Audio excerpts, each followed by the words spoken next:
මොනවද අපේ love letters.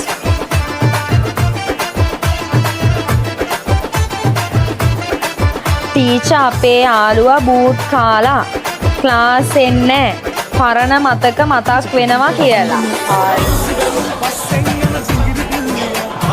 How sad. How sad. යකෝ බූට් එකක් කෑවහම පරණ මතක මතක් වෙනවා කියන්නේ අලුත් එකක් හරි බලා ගන්න වරෙන්.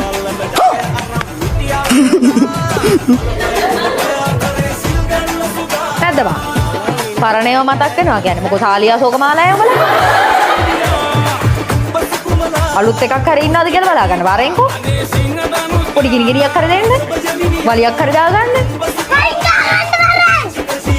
එන්නක මම උගන්නන්න ගන්න. මම කියලා දෙනවා ලොකුවට යන්නේ නැතුව one shot හරි මේක තෝරගන්න ක්‍රමය. අත්දැකීම් අනුසාරයෙන්. බොරු මල්සි දාන්න එපා. ඔයාලා දාන මල්සි මට තේරෙනවා. මට කියලා දෙන්න පුළුවන් හොඳම මනුස්සයව හොයාගන්න ආකාරය. මට ඔයාලට කියන්න හොඳම නෝනෙක්ව හොයාගන්න ආකාරය. උපදේශ සඳහා මතන්න. රුවන් මාලිජා වික්‍රම.